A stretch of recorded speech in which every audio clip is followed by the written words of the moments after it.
दोस्तों आज आप सुनेंगे अगाथा क्रिस्टी के नॉवल द मोनोग्राम मर्डर्स का दूसरा भाग। अगर आपने इसका पहला भाग अभी तक नहीं सुना है तो उसे सुनने के लिए ऊपर आई बटन पर क्लिक करें। अगर आप इस चैनल पर नए हैं और आपने अभी तक इसे सब्सक्राइब नहीं किया है तो प्लीज इसे सब्सक्राइब जरूर करें और वीडियो को ज्यादा से ज्यादा लाइक और शेयर करना बिल्कुल ना भूलें।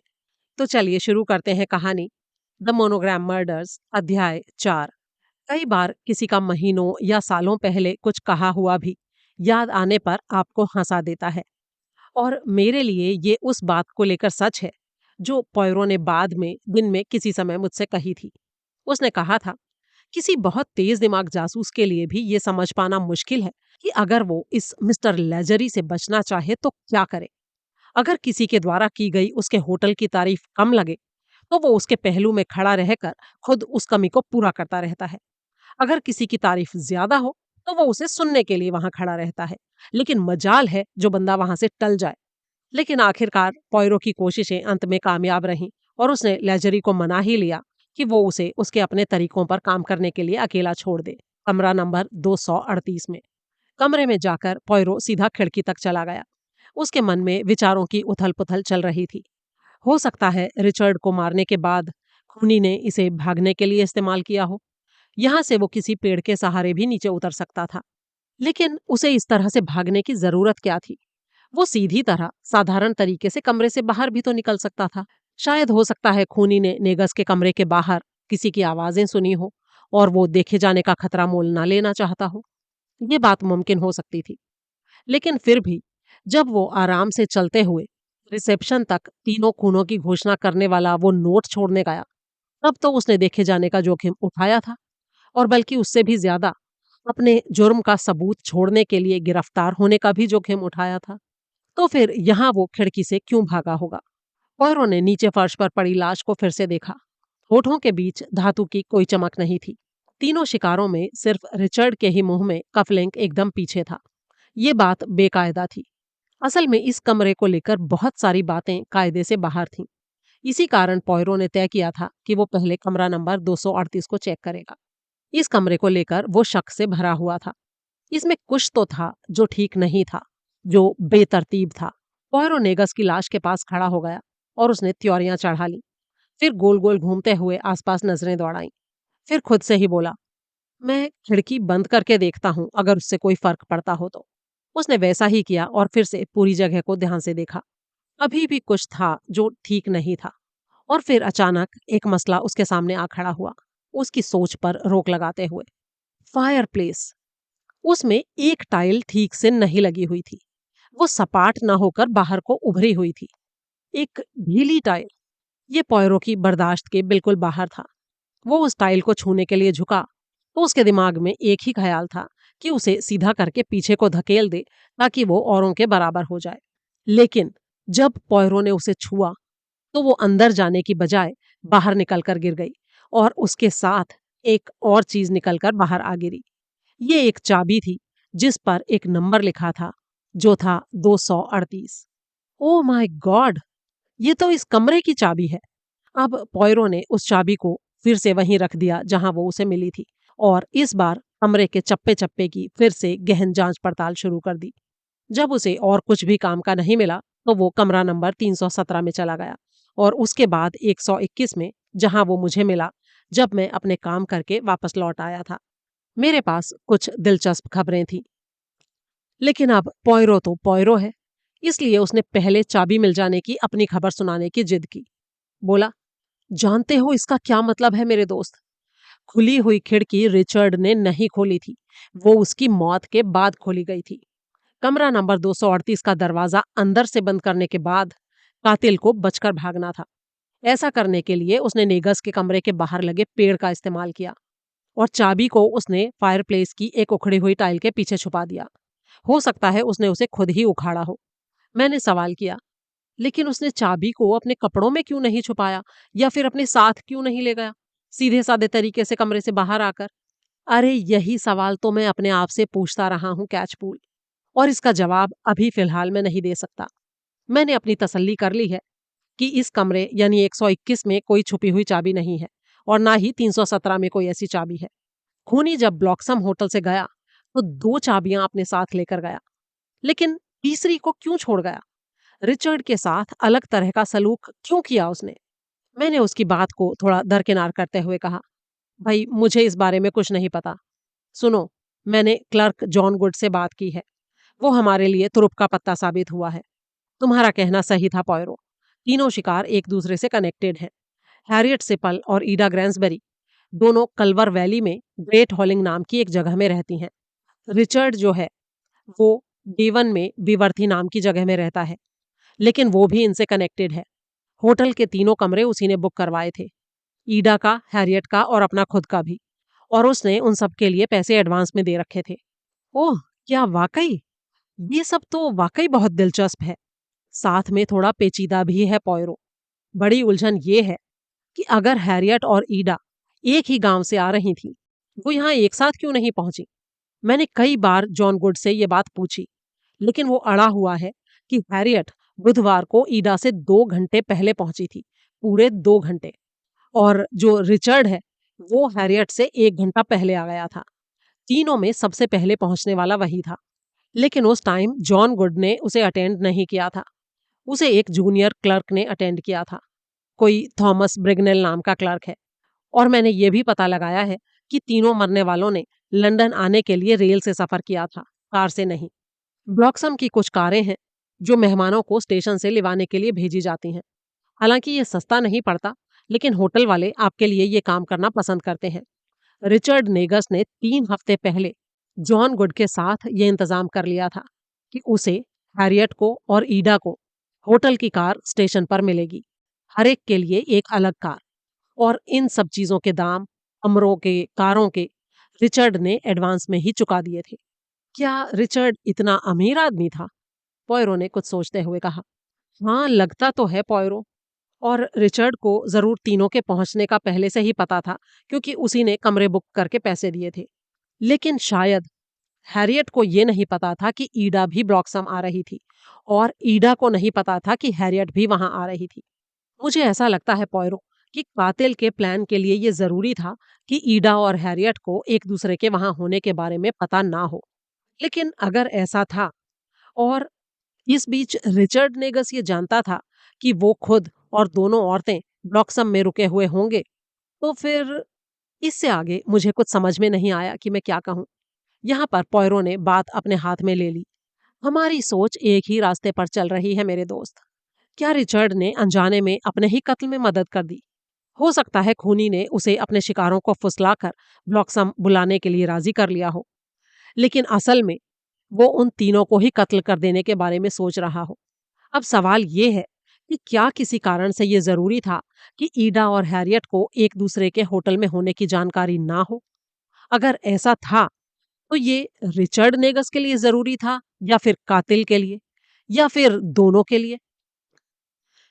तो इसीलिए इन सारी चीजों का पता लगाने के लिए अगला काम जो हमें करना है वो है इन तीनों की लाइफ के बारे में जितना ज्यादा हो सके पता लगाएं। वो कौन थे, क्या करते थे, उनके राज क्या थे। और इस सब के लिए वो गांव ग्रेट हॉलिंग वो जगह है जहां हमें अपने जवाब ढूंढने होंगे। हो सकता है हमें जेनी के बारे में भी वहां कुछ पता चल जाए, और हमारे रहस्यमयी नाम PIJ के बारे में भी। ठीक है पॉयरो, इस बीच मैंने एक दो बातों के बारे में और भी पता लगाया है। एक तो ये कि जेनी के नाम से यहाँ ना तो कोई मेहमान रुका हुआ था, और ना ही स्टाफ में जेनी नाम का कोई है। हाँ, मुझे भी यही लगा था कैचपूल, क्योंकि वेट्रेस फी स्प्रिंग ने मुझे बताया था कि जेनी प्लेजेंट्स कॉफी हाउस से शहर के दूसरे सिरे पर एक घर में रहती है, यानी लंदन में रहती है, डेवन या कल्वर वैली में नहीं। और इसीलिए अगर जेनी शहर के दूसरे सिरे पर ही रहती है, तो उसे ब्लॉक्सम होटल में कमरा लेने की कोई जरूरत ही नहीं थी। और हाँ पॉयरो, रिचर्ड का भाई हेनरी नेगस डेवन से यहाँ पर आ रहा है, रास्ते में है। रिचर्ड नेगस हेनरी और उसके परिवार के साथ रहता था। और हाँ, मैंने अपने कुछ बेहतरीन आदमियों को होटल के सारे मेहमानों से पूछताछ करने में भी लगा रखा है। और जो कमरों में रात के खाने वाला मसला था, उसका पता लगाना थोड़ा मुश्किल साबित हो रहा है। मुझे ऐसा कोई भी नहीं मिल रहा जिसने खुद उन लोगों से ऑर्डर लिया हो या उनके पास खाना पहुंचाया हो। कहीं पर कुछ तो गड़बड़ लग रही है। अरे तुम फिक्र मत करो कैचपूल, ऐसी गड़बड़ियों को पकड़ने का काम मैं तब कर लूंगा जब हम खाने के कमरे में इकट्ठे होंगे। तब तक चलो हम होटल के बगीचों में घूमते हैं। कभी कभी धीरे धीरे टहलने से दिमाग में कोई नया ख्याल आ जाता है। जैसे ही हम बाहर निकले, पोयरो मौसम के बारे में शिकायतें करने लगा, जो पहले से अब थोड़ा खराब हो गया था। मैंने सुझाव दिया, तो क्या वापस अंदर चलें? अरे नहीं नहीं, अभी नहीं। माहौल का बदलना दिमाग के ग्रे सेल्स के लिए अच्छा होता है और शायद पेड़ों की आड़ हमें हवा से बचा सकेगी। अरे मुझे ठंड से तो ऐतराज नहीं है कैचपूल, लेकिन ठंड अच्छी भी होती है और बुरी भी, और आज वाली बुरी तरह की है। जब हम वहां पर पहुंचे जहां से ब्लॉक्सम के बगीचे शुरू हो रहे थे, तो एक पल के लिए हम ठिठक गए। वहां के पेड़ पौधे देखकर मुझे लगा कि लूका लाजरी ने उनकी खूबसूरती का बयान बढ़ा चढ़ाकर बिल्कुल नहीं किया था। ये वाकई बहुत ही खूबसूरत नजारा था। लेकिन पॉयरो ठंड से परेशान दिखाई दे रहा था, इसलिए उसने एक दूसरा सुझाव दिया। हम एक बस पकड़ते हैं कैचपूल। बस? लेकिन कहाँ जाना है हमें? कहीं भी या कहीं नहीं, इससे कोई फर्क नहीं पड़ता। हम जल्दी ही उससे उतरकर किसी दूसरी बस में यहाँ वापस आ जाएंगे। इससे हमारे लिए नजारा बदल जाएगा, वो भी बिना ठंड को बर्दाश्त किए। तो आओ, हम खिड़कियों से शहर को देखेंगे। कौन जाने हमें क्या दिख जाए। सिर हिलाते हुए मैं उसके पीछे पीछे चल दिया। तुम जेनी के बारे में सोचकर ऐसा कर रहे हो ना? लेकिन ये नामुमकिन है कि यूं बस में एक चक्कर काटने से हम उसे देख पाएंगे। लेकिन पॉयरो को न मेरी बात सुननी थी न उसने सुनी। 10 मिनट बाद हम एक बस में लदे हुए जा रहे थे। बस की खिड़कियां इस कदर कुहासे से ढकी थीं कि उनके पार देख पाना नामुमकिन था। मैंने पॉयरो को समझाने की कोशिश की।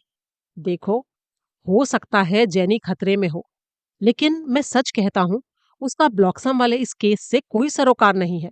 दोनों के आपस में कनेक्टेड होने का कोई सबूत है ही नहीं, बिल्कुल भी नहीं। मैं नहीं मानता कैचपूल, बल्कि अब तो मैं उसके इस केस से जुड़े होने पर पहले से भी ज्यादा यकीन कर रहा हूं, और वो दो खास बातों की वजह से, जो इन हालात में एक सी हैं। और वो दो बातें क्या हैं पॉयरो? होटल में हुए दो कत्लों और तीसरे कत्ल के बीच का फर्क। रिचर्ड नेगस के मामले में हालात इतने अलग क्यों हैं? कातिल ने दरवाजा बाहर की बजाय अंदर से क्यों बंद किया? चाबी को अपने साथ ले जाने की बजाय एक ढीली टाइल के पीछे क्यों छुपा दिया? गलियारे में आम तरीके से चलते हुए जाने की बजाय वो खिड़की के रास्ते क्यों भागा, एक पेड़ का सहारा लेकर? पहले तो मुझे लगा था कि उसने शायद गलियारे में किसी की आवाज सुनी होगी और वो मिस्टर नेगस के कमरे से निकलते हुए देखे जाने का जोखिम मोल लेना नहीं चाहता होगा, इसीलिए वो खिड़की के रास्ते भागा। लेकिन अब मुझे नहीं लगता कि इसके पीछे ये वजह थी। और मेरी सोच में जो ये फर्क आया है, वो इसलिए आया है क्योंकि रिचर्ड नेगस के मुंह में कफलिंक जिस तरह से रखा गया था, और जो अपने आप में एक बहुत बड़ा फर्क था, पूरी तरह से मुंह के अंदर, गले के नजदीक, बजाय इसके कि वो होठों के बीच होता। अरे तुम फिर से वही बकवास शुरू हो गए पॉयरो। क्या फर्क पड़ता है इन सब बातों से? पॉयरो ने मेरी बात का कोई जवाब नहीं दिया। एक पल बाद बस रुकी और उसने कहा, चलो छोड़ो ये सब, होटल वापस चलते हैं। अरे लेकिन अभी तो बस में चढ़े थे हम। हाँ चढ़े थे, लेकिन हमें ब्लॉक्सम से ज्यादा दूर नहीं जाना है। जल्दी ही खाने के कमरे में हमारी जरूरत होगी। चलो।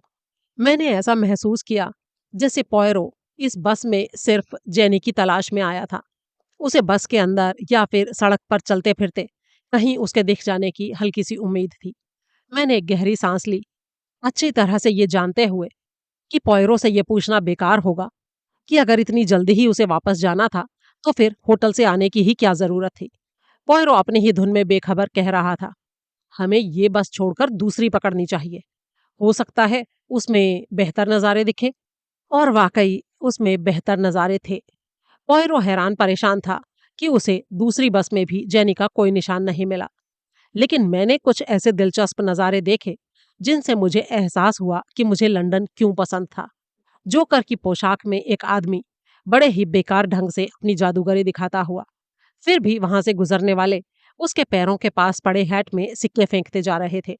इसके अलावा बाकी और जो खास चीजें थीं वो थीं, एक छोटा सा कुत्ता जिसका मुंह एकदम एक नेता से मिलता था, और पटरी पर बैठा एक खाना बदोश टाइप का आदमी जिसके पास में एक महंगा सा सूटकेस खुला पड़ा था, जिसमें से वो खाना खा रहा था जैसे वो उसकी चलती फिरती कैंटीन हो।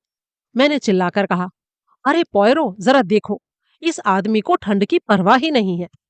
वो तो बस उस बिल्ली की तरह से खुश है जिसे बहुत सारी मलाई मिल गई हो।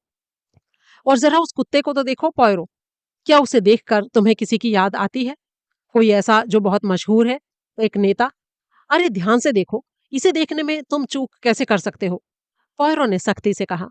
बस बहुत हो गया कैचपूल, खड़े हो जाओ, वरना हमारा बस स्टॉप निकल जाएगा। तुम हमेशा इधर उधर फालतू चीजें देखते रहते हो। तुम ही तो मुझे लंदन के नज़ारे देखने के लिए इस बेकार सफर पर लाए हो। तो अब अगर मैं नज़ारों में दिलचस्पी ले रहा हूं, तो इसमें मेरी क्या गलती है? बस से उतरकर अब हम लोग पैदल चल रहे थे। पॉयरो एक पल के लिए ठिठका और बोला, मुझे एक बात बताओ कैचपूल, तुम होटल में उन तीनों लाशों को देखना क्यों नहीं चाहते थे? ऐसी क्या प्रॉब्लम है जो तुम उन्हें देखने से कतराते हो? कुछ नहीं पॉयरो, मैंने लाशों को उतना ही देखा है जितना तुमने, बल्कि मैंने तो तुम्हारे आने से पहले भी उनको देखा था। ये कहते हुए मैं मन ही मन जानता था कि मुझे उसे बता देना चाहिए था, लेकिन फिर भी मुझे नहीं पता कि मैंने उसे क्यों नहीं बताया। मैं 5 साल का था जब मेरे दादा की मौत हुई थी। वो हमारे घर के एक कमरे में काफी समय से धीरे धीरे मर रहे थे। मुझे रोज उन्हें देखने उनके कमरे में जाना अच्छा नहीं लगता था, लेकिन मेरे माता पिता जिद करते कि दादा के लिए ये बहुत इम्पोर्टेंट था, इसलिए उनको खुश करने के लिए मैं वहां जाता था। मैंने धीरे धीरे उनकी त्वचा को पीली पड़ते देखा और सांसों को उथला और आंखों को धुंधला होते। उस वक्त मैंने इसे डर नहीं समझा था, लेकिन मुझे याद है हर रोज उस कमरे में बिताई एक एक घड़ी को गिनना, ये जानते हुए कि आखिर कभी तो मैं उस कमरे से बाहर निकलूंगा। जब दादा की मौत हुई तो मुझे ऐसा लगा जैसे मुझे किसी कैद से रिहाई मिल गई हो और अब मैं दोबारा फिर से पूरी तरह जी सकता था। उन्हें वहां से ले जाया जाएगा और घर में फिर कोई मौत नहीं होगी। और तब मेरी माँ ने कहा कि मुझे दादा को एक आखिरी बार देखना होगा उनके कमरे में। डॉक्टर ने उन्हें सीधा लेटा दिया था। माँ ने मुझे मरने वालों को दफनाने के लिए तैयार किए जाने के बारे में बताया। मैं खामोशी से घड़ियां गिनता रहा, माँ की बगल में खड़ा, दादा के स्थिर सिकुड़े बदन को देखते हुए। माँ ने कहा, उनका हाथ थामो एडवर्ड। जब मैंने कहा कि मैं ऐसा नहीं करना चाहता, तो वो ऐसे रोने लगी जैसे कभी रोना बंद ही नहीं करेंगी। इसीलिए मैंने दादा का बेजान हाथ थाम लिया, लेकिन मैं उसे छोड़ देना और वहां से भाग जाना चाहता था। फिर भी मैं उसे तब तक पकड़े रहा जब तक मेरी माँ ने रोना बंद नहीं कर दिया।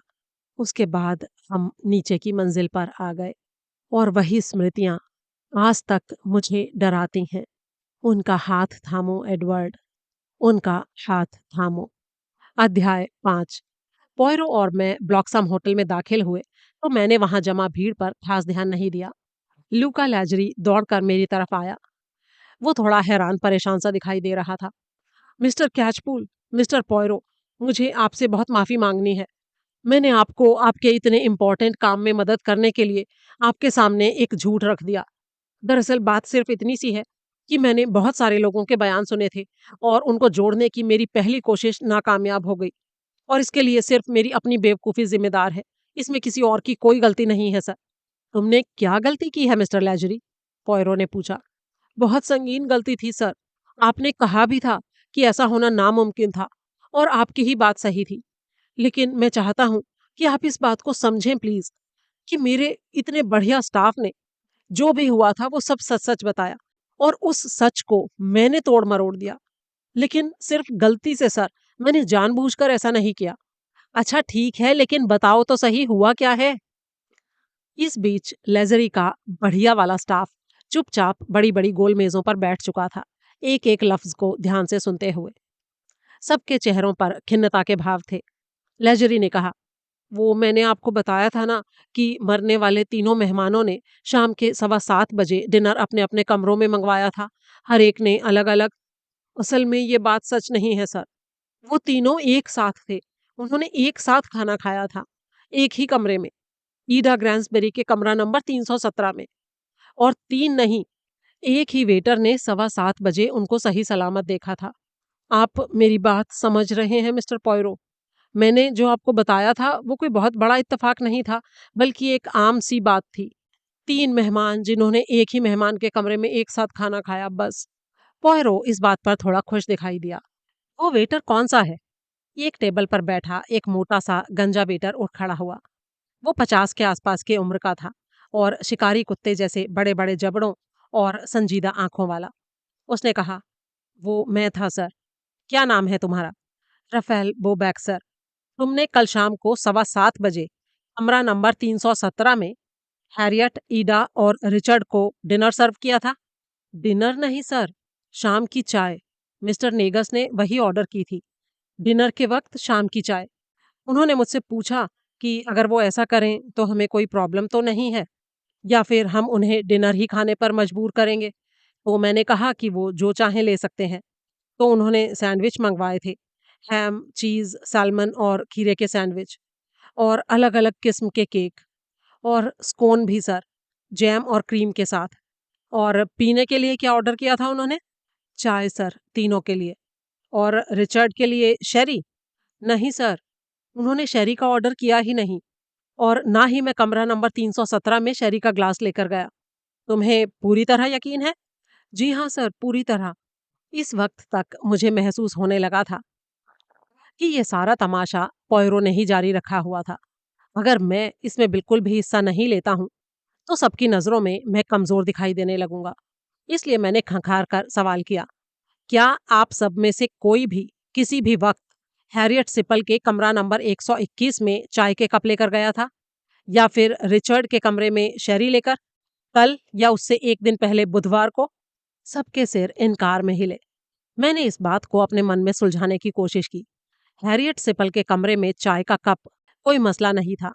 वो बोबैक द्वारा लाए गए तीनों कपों में से एक होगा, क्योंकि हत्याओं के बाद ईडा ग्रैंसबेरी के कमरे में सिर्फ 2 ही कप मिले थे। लेकिन रिचर्ड के कमरे में शेरी का ग्लास कैसे पहुंच गया, अगर कोई वेटर उसे वहां लेकर नहीं गया? पॉयरो भी इसी सवाल पर अटका हुआ लग रहा था। उसने भी सवाल दोहराया। मैं एक बार फिर से पूछता हूँ, तुम लोगों में से किसी ने भी रिचर्ड को शेरी का ग्लास नहीं दिया, चाहे उसके कमरे में या होटल में किसी भी और जगह पर? सारे सिर एक बार फिर से इनकार में हिले। मिस्टर लेजरी, क्या तुम कंफर्म कर सकते हो कि जो ग्लास मिस्टर नेगस के कमरे में मिला वो ब्लॉक्सम होटल का ही था? जी हाँ मिस्टर पॉयरो, होटल का ही था। पता है मुझे क्या लग रहा है कि कोई वेटर जो आज एब्सेंट है, हो सकता है उसने मिस्टर नेगस को शेरी का ग्लास दिया हो, बुधवार को या गुरुवार को। लेकिन वैसे इस वक्त वो सब लोग हाजिर हैं जो उस टाइम थे। पॉयरो ने बोबैक से पूछा, मिस्टर बोबैक, क्या तुम हमें ये बता सकते हो कि जब तुम ईडा ग्रैंसबेरी के कमरे में शाम की चाय लेकर गए तो क्या क्या हुआ? मैंने चाय मेज पर रख दी सर, और उनके पास छोड़कर आ गया। क्या वो तीनों उस टाइम कमरे में मौजूद थे? जी हाँ सर, थे। वो पूरा नजारा अपने शब्दों में बयान करो, एक एक छोटी से छोटी डिटेल के साथ। नजारा सर, मतलब? ये देखकर कि रफेल को पॉयरो की बात समझ में नहीं आई थी, मैंने बीच में ही जोड़ा, ये बताओ कि उनमें से दरवाजा किसने खोला था? मिस्टर नेगस ने खोला था सर। उस वक्त दोनों औरतें कहाँ पर थीं? ओह, वो दोनों फायरप्लेस के पास पड़ी 2 कुर्सियों पर बैठी थीं, एक दूसरे से बात कर रही थीं। मेरी उनसे कोई बात नहीं हुई। मैंने तो बस मिस्टर नेगस से ही बात की थी। मैंने खिड़की के पास वाली मेज पर सब कुछ रख दिया और फिर मैं बाहर आ गया। क्या तुम याद कर सकते हो कि दोनों औरतें उस वक्त क्या बात कर रही थीं? सर, अब मैं हिचकिचाओ मत रफेल, ये बात बहुत जरूरी है। इन तीनों के बारे में तुम जो भी छोटी से छोटी बात बता पाओगे वो बहुत हेल्प करेगी हमारी। सर, वो बहुत ही ईर्ष्या भरी बातें कर रही थी और उस पर हंस भी रही थी। तुम्हारा मतलब है वो किसी से ईर्ष्या कर रही थी? किससे और किस तरह से? उनमें से एक कर रही थी सर, और लग रहा था कि मिस्टर नेगस को भी इसमें मजा आ रहा था। उम्र में बड़ी किसी औरत और छोटे मर्द के बारे में। मेरा उनसे कोई लेना देना नहीं था, इसलिए मैंने ज्यादा ध्यान नहीं दिया। क्या तुम्हें याद है कि उन्होंने एग्जैक्ट क्या शब्द कहे थे? ये ईर्ष्या किससे थी? वो मैं नहीं बता सकता सर। मुझे तो बस इतना समझ में आया कि उम्र में बड़ी कोई औरत है जो शायद उम्र में छोटे किसी मर्द की मोहब्बत के लिए तड़प रही है। मुझे तो ये सब सिर्फ गॉसिप जैसा लगा। बोबैक, अगर तुम्हें इस बातचीत के बारे में कुछ भी और याद आए, एक शब्द भी, तो मेहरबानी करके बिना वक्त गंवाए मुझे बता देना, पॉयरो ने कहा। हाँ, जरूर बताऊंगा सर। 1 मिनट सर, अब सोचने पर मुझे थोड़ा याद आ रहा है कि शायद कुछ ऐसी बात थी कि छोटी उम्र वाले मर्द ने बड़ी उम्र वाली औरत को छोड़ दिया और किसी और औरत के साथ भाग गया। फालतू की अफवाह, इससे ज्यादा कुछ नहीं। पॉयरो थोड़ी बेचैनी की हालत में अपनी कुर्सी से खड़ा होकर चहलकदमी करने लगा। हो सकता है इसका कोई खास मतलब ना हो, लेकिन फिर भी ये सारी बात दिलचस्प है। फालतू की बातचीत, हंसी मजाक, डिनर की बजाय शाम की चाय, इससे पता चल रहा है कि कत्ल के हमारे तीनों शिकार एक दूसरे के लिए अजनबी नहीं थे, बल्कि उनके दोस्ताना रिश्ते थे। अचानक एक अजीब हरकत ने मुझे चौंका दिया। जिस मेज के एन सामने पॉयरो और मैं खड़े थे, वहां पर बैठा काले बालों और जर्द चेहरे वाला एक नौजवान अपनी कुर्सी पर ऐसे उछला जैसे किसी ने उसे नीचे से चुटकी काट ली हो। लेचरी ने जल्दी से कहा, ये हमारे जूनियर क्लर्कों में से एक है, थॉमस ब्रिगनेल। ब्रिगनेल कुछ देर चुप खड़ा रहा, फिर एक गहरी सांस लेकर बोला, उन लोगों के रिश्ते दोस्ताना से कहीं ज्यादा थे सर। वो बहुत अच्छे दोस्त थे, एक दूसरे को अच्छी तरह से जानते थे। कल रात जब मैं मिस्टर नेगस से मिला था, तो वो दोनों औरतों को लेकर ऐसे फिक्रमंद थे जैसे सिर्फ कोई बहुत अच्छा दोस्त ही हो सकता है। मैंने हैरानी से पूछा, तुम उससे मिले थे? कब? कहाँ पर? 7:30 बजे सर, जिस कमरे में अभी हम बैठे हैं, इसके डबल वाले दरवाजे के ऐन बाहर। मैं बाहर निकला था और मैंने उनको लिफ्ट की तरफ जाते देखा। मुझे देखकर वो रुक गए और उन्होंने मुझे बुलाया। मुझे लगा कि वो अपने कमरे की तरफ वापस जा रहे थे। और उसने तुमसे क्या कहा? पॉयरो ने पूछा। जी, उन्होंने कहा कि मैं ध्यान रखूं कि खाना उन्हीं के अकाउंट में लिखा जाए, दोनों लेडीज में से किसी के नहीं। उन्होंने ये भी कहा कि वो इन चीज़ों का खर्चा उठा सकते थे, लेकिन मिसेस सिपल और मिस ग्रैंसबेरी नहीं उठा सकती थीं। क्या उन्होंने सिर्फ इतना ही कहा? जी हाँ सर। थैंक यू ब्रिगनेल, तुमने बहुत हेल्प की। और तुमने भी बोबैक। पोयरो भीड़ की तरफ मुड़ा और सबसे मुखातिब होकर बोला, लेडीज एंड जेंटलमैन, आप सब भी हमारी मदद कर सकते हैं। मेरी बात को ध्यान से सुनिए। जैसा कि अभी हम सब ने सुना कि वो तीनों आपस में दोस्त थे और उनका खाना उन्हें कमरा नंबर 317 में 7:15 बजे सर्व किया गया था। फिर भी 7:30 बजे ब्रिगनेल ने रिचर्ड नेगस को इस मंजिल पर लिफ्ट की तरफ जाते हुए देखा। वो जरूर वापस जा रहा होगा, या तो अपने कमरे में, या फिर कमरा नंबर 238 या 317 में, अपने दोस्तों का साथ देने के लिए। लेकिन सवाल ये है कि वो वापस जा कहां से रहा था? उनके सैंडविच और केक 15 मिनट पहले ही भेज दिए गए थे। तो क्या वो उसी वक्त उनको छोड़कर कहीं और जाने के लिए निकल पड़ा, या फिर उसने जाने से पहले अपना हिस्सा खा लिया? अगर वो खाने के बाद गया, तो वो ऐसे भाग कर गया कहाँ? ऐसा क्या जरूरी काम था जिसके लिए वो 317 कमरे से बाहर आया? क्या वो 20 या 30 मिनट रुक नहीं सकता था अपने उस काम को निपटाने के लिए? कमरे के पीछे के हिस्से में एक हट्टी कट्टी औरत उठ खड़ी हुई। ये घुंघराले बालों वाली और मोटी भौहों वाली औरत थी। आप तो ये सारे सवाल इस तरह से पूछे चले जा रहे हैं जैसे हमें इनके जवाब मालूम होंगे, जैसे सबको जवाब मालूम होंगे। लेकिन हमें कुछ नहीं पता। हम यहाँ काम करने आते हैं, न कि ये सब करने। मिस्टर लेजरी, आप तो हमारी तकलीफों को समझिए। मैं घर जाना चाहती हूँ। मैं जाकर ये देखना चाहती हूँ कि मेरे बच्चे ठीक हैं या नहीं। इतनी देर से आप लोगों ने हमें यहाँ रोक कर रखा हुआ है। उसके साथ बैठी एक कम उम्र की औरत ने उसकी बाह पर हाथ रखकर उसे शांत करते हुए कहा, बैठ जाओ टेसी। ये भले आदमी सिर्फ हमारी मदद कर रहे हैं। तुम्हारे बच्चे ठीक होंगे। जल्दी ही तुम उनसे मिलोगी। लहजरी ने भी इशारे से उसे बैठने को कहा और वो ना चाहते हुए भी बैठ गई। मैंने पॉयरो से कहा, रिचर्ड 317 नंबर कमरे में से बिल की बात करने नहीं निकला था। वो ब्रिगनेल को कहीं से वापस आता हुआ मिला था, इसलिए जो भी करना था वो उससे पहले कर चुका था। उसने तो वापस आते हुए इत्तेफाक से ब्रिगनेल को देखा और बिल के बारे में बात करने की सोची। पॉयरो ने ब्रिगनेल से पूछा, ये बताओ ब्रिगनेल, क्या तुम्हें लगता है कि मिस्टर नेगस तुम्हें इत्तेफाक से मिले और बस मौका पाकर उन्होंने तुमसे बात की, जैसा कि अभी अभी मेरे दोस्त कैचपुल ने कहा है, और तुम्हें ऐसा बिल्कुल नहीं लगा कि वो तुम्हें ही ढूंढ रहे थे? जी हाँ, सही बात है सर। वो मुझे ढूंढ नहीं रहे थे। उन्होंने तो बस इत्तेफाक से मुझे देख लिया था। और फिर जरूर उन्होंने सोचा होगा, अरे ये तो वही आदमी है जिसने मुझे बुधवार को अटेंड किया था जब मैं होटल में आया था। और शायद वो मेरी पहले दिन की सर्विस से खुश हुए होंगे, तो इसलिए उन्होंने मुझसे यूं ही बात कर ली होगी। ठीक है, थैंक यू ब्रिगनेल। और अब लेडीज एंड जेंटलमैन, मैं आपको बताता हूँ कि कल शाम इस होटल में 3 खून करने के बाद खूनी ने या उसके किसी साथी ने एक नोट रिसेप्शन डेस्क पर छोड़ा, जिसमें लिखा है, उन्हें कभी शांति न मिले। 121, 238, 317। क्या आप में से किसी ने भी इस नोट को रखे जाते हुए देखा था? कहकर पॉयरो ने छोटा सा सफेद कागज अपनी जेब से निकालकर ऊपर थाम लिया। ये क्लर्क जॉन गुड को 8:10 पर मिला था। क्या आप में से किसी ने भी डेस्क के पास किसी ऐसे आदमी या आदमियों को देखा था जो कुछ अजीब ढंग से पेश आ रहे हों? अपने अपने दिमागों पर जोर डालकर सोचिए सज्जनों, किसी न किसी ने जरूर कुछ देखा होगा। पूरा कमरा खुसर फुसर और हाँफने की आवाजों से भर गया।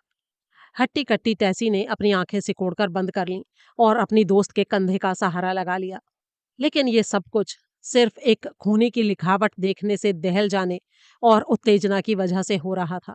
एक ऐसी निशानी को जो तीनों मौतों को पक्की हकीकत बना रही थी। किसी के पास हमें बताने के लिए और कुछ नहीं था। अध्याय 6। आधे घंटे के बाद मैं और पॉयरो होटल के लाउंज में धधकती हुई आग के पास बैठे कॉफी पी रहे थे। पॉयरो ने अचानक मुझसे सवाल किया, चाय के कपों के बारे में तुम्हारा क्या ख्याल है कैचपूल? मैं कुछ समझा नहीं पॉयरो। देखो, ईडा ग्रांसबेरी के कमरे में चाय के 3 कप लाए जाते हैं, वेटर रफेल बोबैक के द्वारा। लेकिन जब तीनों की लाशें मिलती हैं तो कमरे में 2 ही कप मिलते हैं।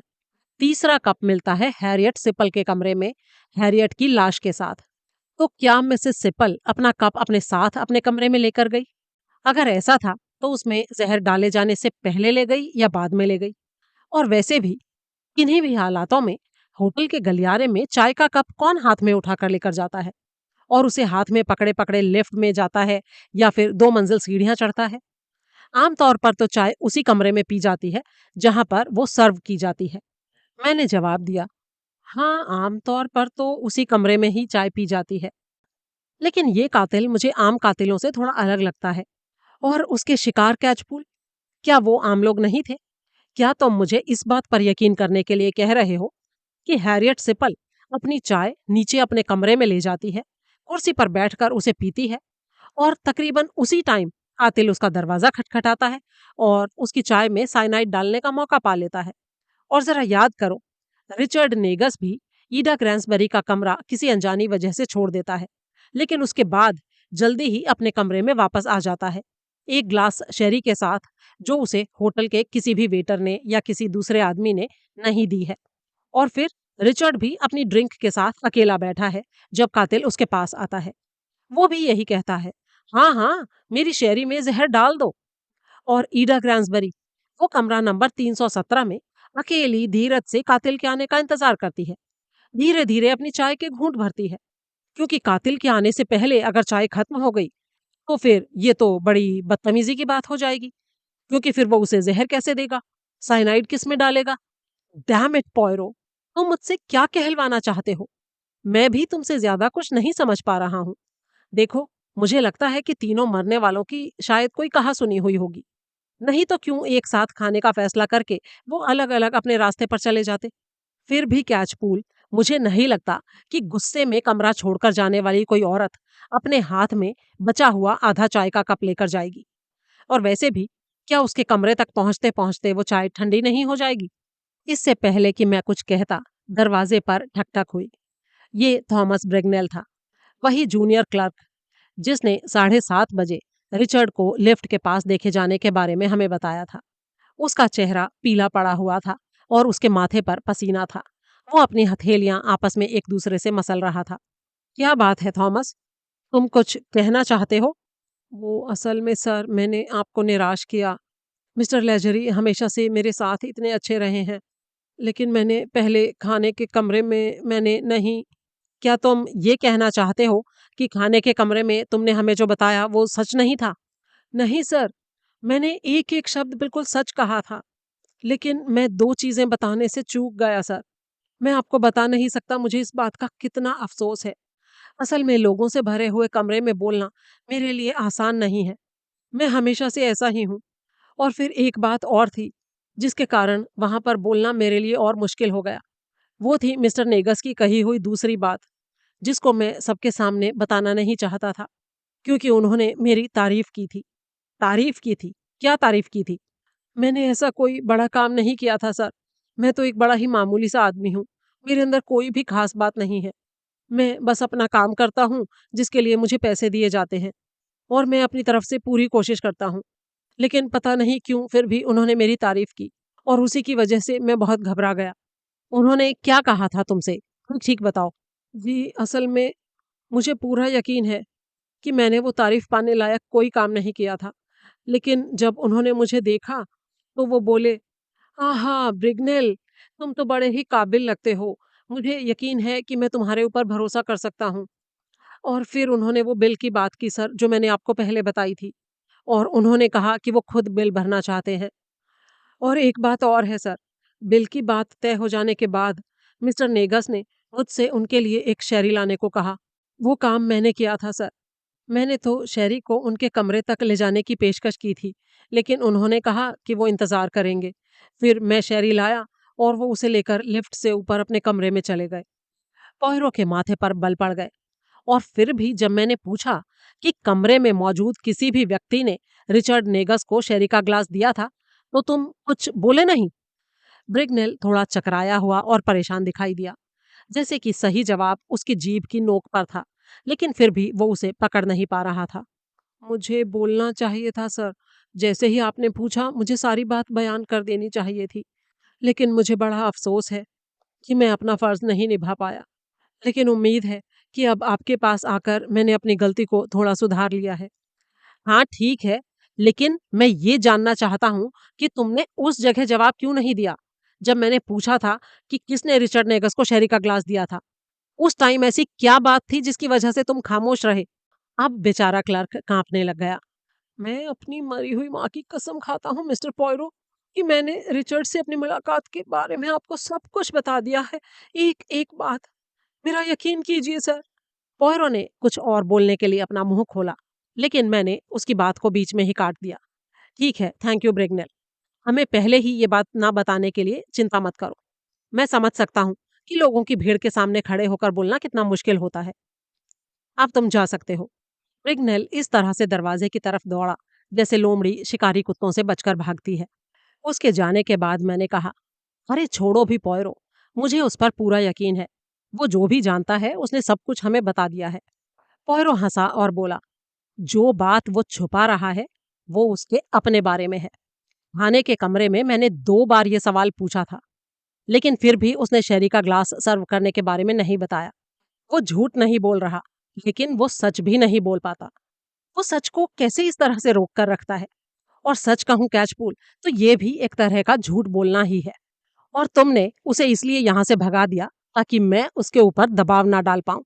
लेकिन क्या तुम्हें पता है कैचपूल, कि जो बात वो छुपा रहा है, हो सकता है वो बात बहुत ही जरूरी हो। खैर छोड़ो, अभी तक तो मुझे खुद को, यानी हरक्यूल पॉयरो को भी पता नहीं है कि क्या चीज इंपॉर्टेंट है और क्या नहीं है। इसीलिए मुझे हर बात का पता होना चाहिए, और इसीलिए अब मैं प्लेजेंट्स वापस जा रहा हूँ। अरे, लेकिन मैंने तुम्हें बताया था ना कि रिचर्ड नेगस का भाई हेनरी यहाँ आ रहा है। तुम उससे मिलोगे नहीं? मिलूंगा, लेकिन मुझे माहौल बदलने की जरूरत है कैचपूल। मुझे अपने छोटे ग्रे सेल्स में नई जिंदगी डालने की जरूरत है। ये सब बकवास है पॉयरो।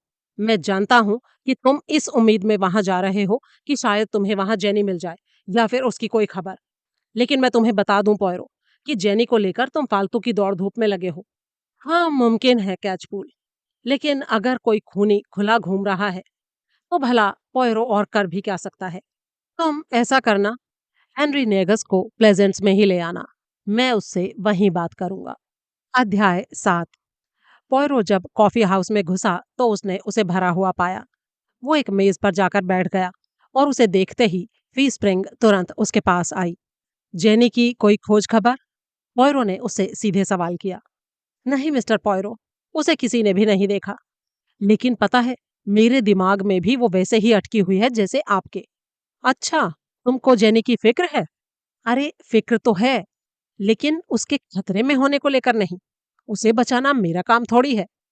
अगर मैं इस तरह से यहाँ आने वाले लोगों की फिक्र करने लगूं, तो मुझे तो एक पल का भी चैन नहीं मिलेगा। असल में बात यह है कि जेनी के बारे में कल रात मैंने एक चीज पर ध्यान दिया।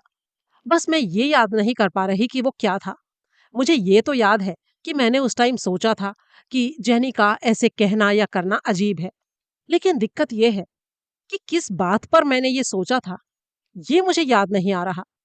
और आपको पता है ना कि जब कोई बात ऐसे दिमाग में अटक जाती है, तो जब तक वो याद ना आ जाए, तब तक कैसी बेचैनी सी होने लगती है।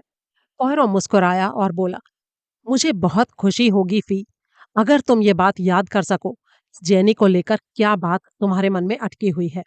मैं तुम्हें बता नहीं सकता कि ये कितना इम्पोर्टेंट हो सकता है। इसके बाद पॉयरो 1.5 घंटा वहां इंतजार करता रहा। उसने खाना भी खाया, लेकिन जेनी का कोई निशान नहीं था। करीब 2 बज रहे थे जब मैं प्लेजेंट्स पहुंचा, एक आदमी को साथ लेकर। पॉयरो को लगा कि वो रिचर्ड का भाई हेनरी है। मैंने उसे बतलाया कि मैं कांस्टेबल स्टैनली बियर को नेगस का इंतजार करने और उसके आते ही उसे अपने साथ यहाँ ले आने के लिए छोड़ आया हूँ। और मैंने ऐसा इसलिए किया था क्योंकि इस वक्त मैं सिर्फ एक ही आदमी के बारे में सोच रहा था जो इस वक्त मेरे पास खड़ा था। मैंने उसका परिचय पॉयरो से करवाया। ये हैं मिस्टर सैमुअल किड, देगची बनाने का काम करते हैं। पॉयरो उसकी मैली कमीज देखकर, जिसका एक बटन कम था, घबरा कर थोड़ा पीछे को हट गया। कुछ हद तक उसकी वजह उसका दाढ़ी ना बनाया हुआ चेहरा भी थी। मिस्टर किड के दाढ़ी मूंछ जैसी आम चीजें नहीं थी, लेकिन साफ दिखाई दे रहा था कि उसे उस तरह का इस्तेमाल करने में दिक्कत होती थी।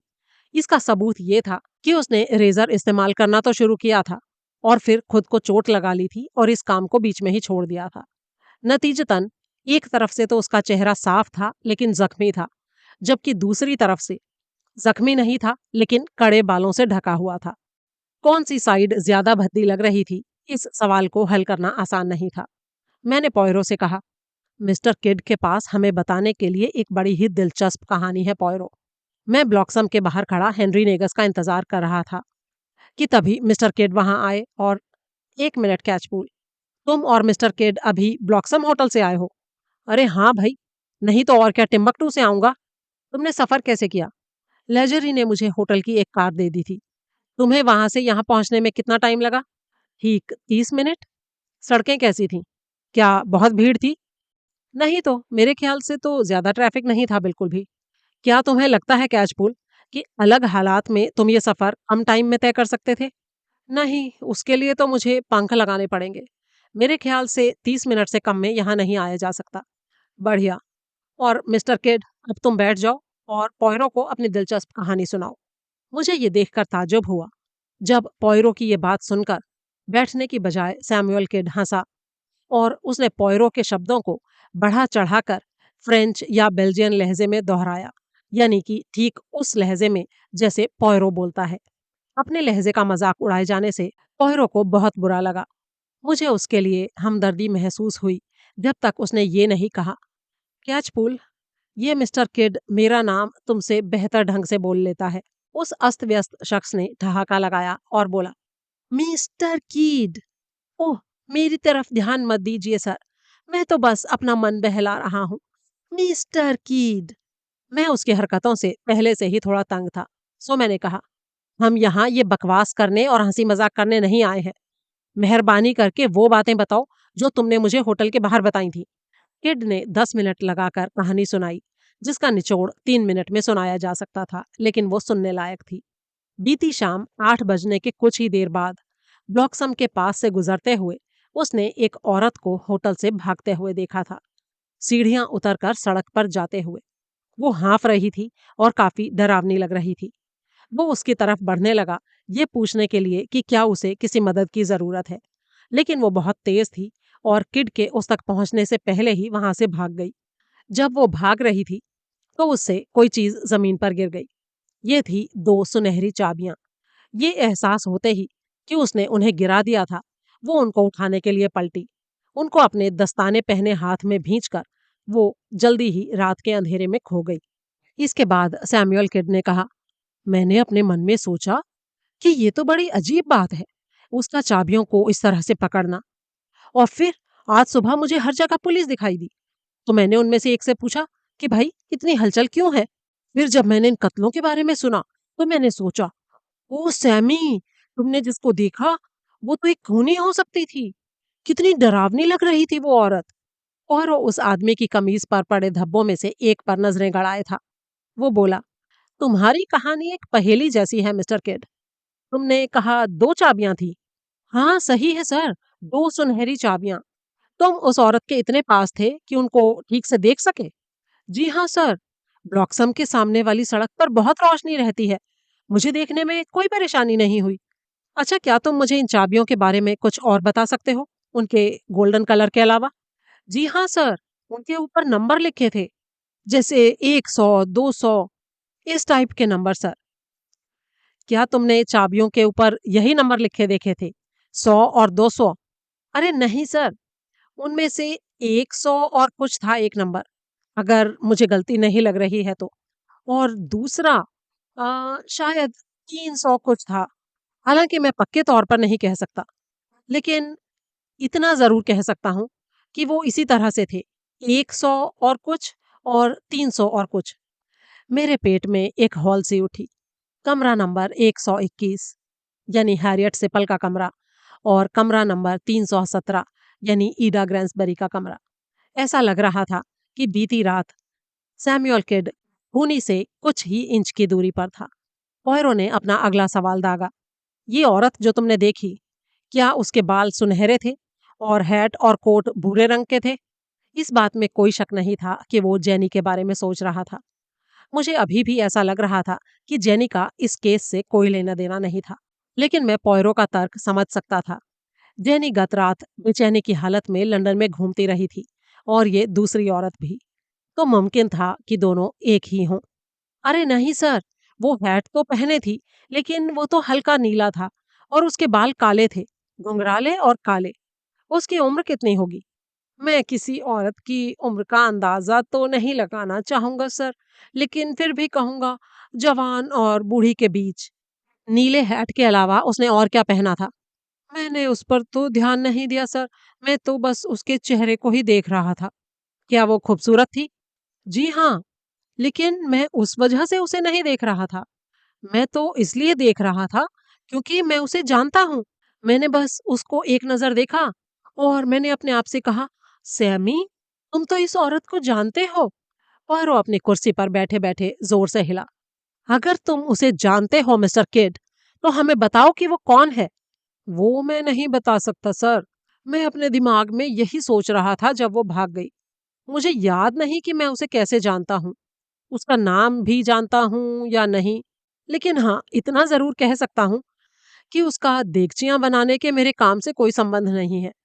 वो चेहरा जो था, वो मैंने कल रात पहली बार नहीं देखा सर। अगर वो भाग न गई होती तो मैं उससे जरूर पूछ लेता कि मैं उसे कैसे जानता हूँ। इससे ज्यादा सैमुअल किड के पास हमें बताने के लिए कुछ नहीं था। मैंने उसे इस आदेश के साथ वापस भेज दिया कि वो जल्दी से जल्दी उस औरत का नाम याद करे, और ये भी कि वो उससे कहाँ और कब मिला था। थोड़ी देर बाद ही कांस्टेबल स्टैनली बियर हेनरी नेगस को प्लेजेंट्स लेकर आ गया। ये 50 के करीब का एक आकर्षक आदमी था, गहरे सलेटी बालों और कलमंद चेहरे वाला। वो अच्छे ढंग से तैयार होया हुआ था और नर्म आवाज में बोलता था। अपने भाई को खो देने का उसका दुख साफ साफ नजर आ रहा था। पॉयरो ने उसे कहा, मेरी सहानुभूति आपके साथ है मिस्टर नेगस। अपने भाई जैसे करीबी इंसान को खो देना वाकई बहुत दर्दनाक होता है। नेगस ने सिर हिलाकर शुक्रिया कहा और बोला, मैं आपकी मदद के लिए जो भी कर सकता हूँ खुशी से सब कुछ करूंगा। बताइए, आप मुझसे क्या पूछना चाहते हैं? क्या आप हैरियट सिपल और ईडा ग्रैंसबरी नामों से वाकिफ हैं? पॉयरो ने पूछा। क्या बाकी दोनों औरतें यही थीं जिनके कत्ल हुए हैं? जी हाँ सर। देखिए मिस्टर पॉयरो, हैरियट सिपल नाम मेरे लिए कोई मायने नहीं रखता, लेकिन ईडा ग्रैंसबरी को मैं जानता हूँ। उसकी और मेरे भाई की कई बरसों पहले सगाई हुई थी। तो तुम मैडम ग्रैंसबरी को जानते थे? जी नहीं, मैं उससे मिला नहीं कभी, लेकिन मैं रिचर्ड के खतों के कारण उसका नाम जरूर जानता था। जब से वो ग्रेट हॉलिंग में रहता था, हम एक दूसरे से कम ही मिलते थे। हालांकि हम रेगुलर खत जरूर लिखा करते थे। आपने क्या कहा? रिचर्ड ग्रेट हॉलिंग में रहता था? जी हाँ, 1913 तक वो वहीं रहता था। वो कल्वर वैली में वकालत का काम करता था। मैं और वो वहीं पर बड़े हुए, सिल्सफोर्ड में। फिर 1913 में वो मेरे साथ डेवन में रहने आ गया और तब से अब तक वो वहीं रह रहा है। मेरा मतलब है, रहता था। क्या रिचर्ड ने कभी तुम्हारे आगे कल्वर वैली की किसी जेनी का जिक्र किया, जो शायद ग्रेट हॉलिंग से थी या फिर कहीं और से? खामोशी थोड़ी लंबी खिंची। फिर हेनरी नेगस ने कहा, जी नहीं। और PIJ अक्षरों से नाम शुरू होने वाले शख्स के बारे में? जी नहीं, उसने सिर्फ एक ही इंसान का जिक्र किया था और वो थी ईडा, उसकी मंगेतर। क्या मैं आपसे एक नाजुक सवाल पूछ सकता हूँ? आपके भाई की सगाई शादी तक क्यों नहीं पहुंची? वो मुझे नहीं पता सर। रिचर्ड और मैं एक दूसरे के करीब तो थे, लेकिन हम एक दूसरे के जाति मामलों के बारे में ज्यादा बातचीत नहीं करते थे। हमारी बातचीत ज्यादातर धर्म और दर्शन के सिद्धांतों पर बहस के रूप में होती थी। उसने मुझे ईडा के बारे में बस इतना ही बताया था कि उसने उसके साथ सगाई की थी और फिर 1913 में ये कि अब सगाई टूट चुकी थी। एक मिनट रुकिए। 1913 में ईडा ग्रैंसबेरी के साथ उसकी सगाई टूट जाती है और वो ग्रेट हॉलिंग छोड़कर आपके साथ रहने के लिए डेवन आ जाता है। क्या ऐसा ही हुआ था? जी हाँ, मेरी पत्नी और बच्चों के साथ रहने के लिए। क्या उसने ग्रेट हॉलिंग को मिस ग्रैंसबेरी के साथ दूरी बनाने के लिए छोड़ा था? मेरे ख्याल से कुछ हद तक ऐसा ही था सर, लेकिन ये पूरी दास्तान नहीं थी। जब वो ग्रेट हॉलिंग से निकला था, अब तक वो उस जगह से नफरत करने लगा था और ये काम सिर्फ ईडा ग्रैंसबेरी की वजह से नहीं हो सकता था। उसका कहना था कि वो उस इलाके के चप्पे-चप्पे से नफरत करता था। वजह उसने बताई नहीं और ना ही मैंने पूछी, क्योंकि वो इस तरह की बातों के बारे में ज्यादा कुछ कहना पसंद नहीं करता था। लेकिन अब लग रहा है कि काश मैंने कुछ ज्यादा जानने की कोशिश की होती, तो शायद मेरा भाई आज यूं। आपको अपने आप को कसूरवार नहीं ठहराना चाहिए मिस्टर नेगस। आपके भाई की मौत आपकी वजह से नहीं हुई है।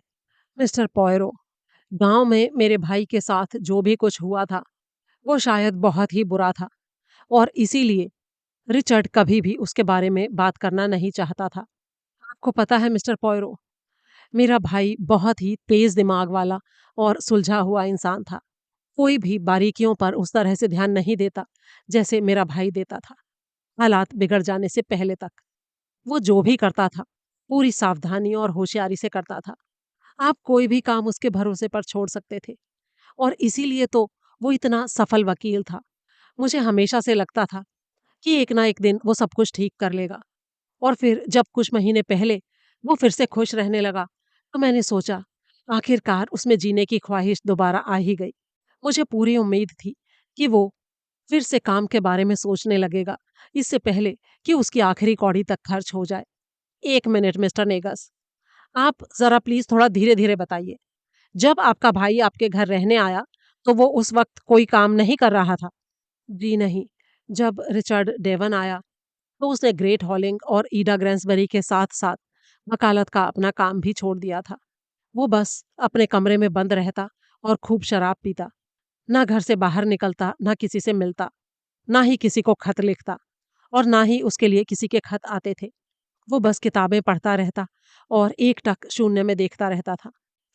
वो तो हमारे साथ चर्च जाने तक के लिए मना कर देता था। 1 साल इसी तरह से बीत गया। फिर एक दिन मुझे उसके दरवाजे के बाहर एक बाइबल मिली। जो बेडरूम हमने उसे दिया था, उसकी एक दराज में रहती थी वो। मैंने उसे दोबारा वहां रखने की कोशिश की, लेकिन रिचर्ड ने साफ कह दिया कि वो उसे कमरे से बाहर निकालना चाहता था। उसे और मुझे विरासत में अच्छा खासा पैसा मिला था। मेरे लिए ये सब देखना बड़ा ही मुश्किल था कि मेरा बड़ा भाई अपने पैसे को इस तरह से खराब कर रहा था। लेकिन उसने यही किया। हमारे पिता ने जो भी छोड़ा था, रिचर्ड ने उसे शराब बनाकर गले से नीचे उतार लिया। मुझे डर था कि वो गरीबी और बीमारी के रास्ते पर जा रहा था।